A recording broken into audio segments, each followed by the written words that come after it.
السلام عليكم، اللهم صل وسلم وبارك عليك يا حبيبي يا رسول الله. النهارده جايه لكم بفيديو جديد، وبالتالي جايه لكم بوصفه جديده. هنعمل مع بعض صينيه السمك المكاريل التحفه اللي انتوا شايفينها دي. سيبك بقى من القلي وسيبك من الزيت، ويلا بقى نسمي الله وندخل الفيديو ونشوف احنا عملنا الصينيه دي ازاي. معايا طبعا ده كيلو ونص كده من السمك المكاريل. طبعا كميه السمك اللي موجوده عندك. انا طبعا نضفته وغسلته كويس جدا وبالليمون وظبطته يعني كده، وصفيته من الميه. وهبدا بقى اعمل له التتبيله بتاعته. معايا طبعا في التتبيله فلفل اخضر، ومعايا توم، ومعايا طبعا معلقه هريسه شطه، ومعايا كمان نص ليمونه كده انا مقطعاها قطع صغيره عشان تسهل على الكب، يعني نص ليمونه بقشرها. وهبدأ احط بقى التوابل، هحط كمون وهحط بهارات سمك، وكمان هحط ملح، وكمان هحط رشة كده برضو من الخل. وهبدأ بقى افرم الخليط ده كويس جدا، فرم ناعم طبعا في الكبة، علشان نتبل بيه السمك بتاعنا. الوصفة دي جميلة جدا. وحطي برضو شوية صغيرين كده من الفلفل الاسمر، يعني احنا خلاص اعتمدنا الفلفل الاسمر في تتبيلات السمك، مفيش اي مشكلة. طبعا فرمناها بالشكل اللي انتوا شايفينه، ناعمة كده ولونها حلو. طبعا الفلفل الاخضر مع الفلفل الاحمر اللي هو هريسة الشطة مدي لون حلو كده. هنبدأ بقى اول حاجة نتبل السمك اللي معانا كله كده من بطنه يعني، ومن الفتحات اللي احنا عاملينها فيه.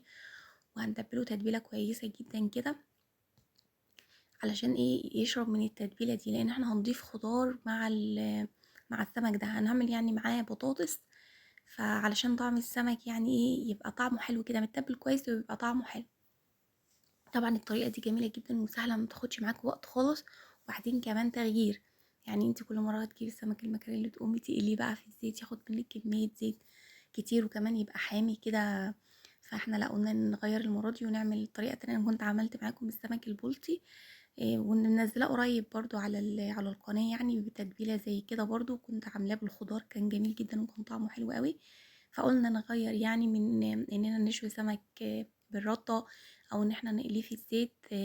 لا، ننوع بقى كده ونغير ونقتصد كمان يعني علشان الزيت غالي.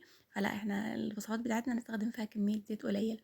فطبعا السمك زي ما انتم شايفين انا تبلته كويس جدا. هبدأ بقى تغطيه بأي حاجة بقى، ببلاستيك راب كده، وتشكيني على جنب. احنا طبعا متفقين ان الفراخ او اللحمة او السمك في التتبيلات بنسيبها اقل حاجة 3 ساعات كده، او ساعتين يعني علشان تاخد من طعم التتبيله كويس. وبعد كده هنجيب بقى الصينيه بتاعتنا اللي احنا هنسوي فيها السمك. قطعنا فيها كده بصلايه، وقطعنا فيها فلفل ده اخضر بس مش حامي، فلفل اخضر بارد. وهنبدا بقى نحط طبعا شويه كده من الكمون، وكمان شويه من بهارات السمك، وشويه من الفلفل الاسمر. ونبدا بقى نفك التشابك بتاع البصل كده زي ما انتم شايفين، ونحط مع الفلفل كده بالتوابل. ندعكه دعكة كويسة كده بالفلفل مع البصل التوابل. وبرضو نحط، يعني ممكن نحط برضو حاجة بسيطة كده من التوم، مع ان التتبيلة بتاعتنا فيها توم. لو ما حطيناش توم مفيش مشكلة، انا ما حطيتش توم، استكفيت بالتوم اللي كان في التتبيلة اللي احنا تبلنا بيها السمك. وبعد كده معايا بقى دول يعني 3 بطاطسيات كده، انا يعني مقشراهم ومقطعاهم كده. انت ممكن يعني تكتري الكمية، بيبقى البطاطس بيبقى طعمها بجد تحفة، يعني بيبقى طعمها اطعم من السمك نفسه والله، بتبقى جميلة جدا. وزي ما قلنا بتكتري الكمية، يعني بيبقى طبق كامل، يعني خضار وسمك كمان، بتبقى وجبة متكاملة يعني. وهنرصيد بقى البطاطس كده فوق البصل وفوق الفلفل. وكان التتبيلة المتبقية اللي انا تبلت بيها السمك كان متبقي منها معلقتين كده، حطيتهم برضو على البطاطس كده علشان يدوها طعم حلو. وبعد كده رشيت رشة بسيطة كده من من الكركم، علشان يدينا بطاطس لونها اصفر ولونها حلو. احنا طبعا مش هنحط عصير طماطم خالص في الوصفه دي، احنا هنستخدم الخضار بتاعنا كله فريش. حاطه الطماطم هنحطها قطعه كبيره كده، هيبقى طعمها حلو قوي لما تستوي، هيبقى طعمها حلو قوي. واحنا بناكل يعني بالرز كده هيبقى طعمها حلو قوي. والبطاطس بتاعتنا مش هيكون لونها احمر، البطاطس هيكون لونها فاتح كده، لان احنا ما ضفناش عصير طماطم للوصفه بتاعتنا.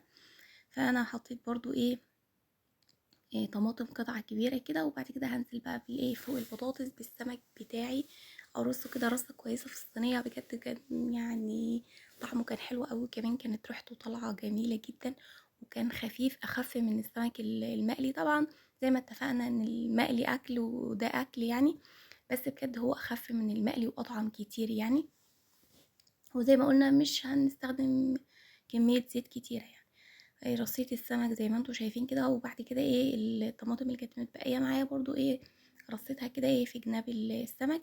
ومعايا ده يعني ايه حوالي 4 معالق كده من الزيت. هبدأ بقى على وش احنا محطناش زيت خالص. هنبدأ كده نحط الزيت بقى على وش السمك كده زي ما انتوا شايفين، علشان ايه يدينا بقى ايه لون حلو في التحمير كده، يدينا تحميرة حلوة قوي إيه، والسمك يبقى بيلمع كده. وبعد كده جبت بقى شرايح ليمون وقمت مقطعاه كده وحطيتها على وش السمك. لما الصينية بقى بتدخل الفرن وتخرج، شرايح الليمون دي بتبقى ريحتها جميلة قوي يعني، بتخلي الصينية دي ريحتها حلوة قوي. وجبت هنا يعني حوالي فنجان مية كده مكان الطبق اللي كان فيه التتبيلة، وبرضو ايه حطيتها على الصينية علشان احنا محطيناش مية خالص غير هي دي اللي هو الفنجان المية ده، بحيث ان هو يسوي لنا البطاطس.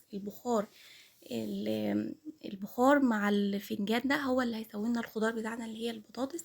وهنغلفها كده بورق الفويل زي ما انتم شايفين، وبعد كده هندخلها بقى الفرن تستوي. وبعد ما تدخل الفرن تستوي هنشيل بقى ورق الفويل ونحطها تحت الشواية 5 دقايق. هتطلع باللون الجميل ده، لونها حلو قوي يعني. انت ممكن تحمريها اكتر من كده، بس هو اللون ده جميل قوي. ورشة الزيت طبعا خلتها بتلمع، التحميرة بتلمع كده وشكله حلو. والبطاطس شايفين لونها عامل ازاي، البطاطس لونها كده فاتح، لونها اصفر فاتح كده وجميلة قوي. وقطع الطماطم طبعا اللي احنا حطيناها كده هتبقى جميلة قوي، وانتي بتاكلي كده هتحسي بطعمها حلو قوي. وكمان عملنا جنبها شوية رز ابيض، انتي عادي ممكن تعملي جنبها رز حباية وحباية. وفي النهاية طلعنا طبق جميل جدا، طبق متكامل يعني، وجبة غذائية متكاملة. بجد الصينية دي بتتباع بره غالية جدا، فانت اعمليها في البيت ووفري. وياريت بقى الفيديو لو عجبكم تشتركوا عندي في القناة وتدعموني باللايك. والسلام عليكم ورحمة الله وبركاته.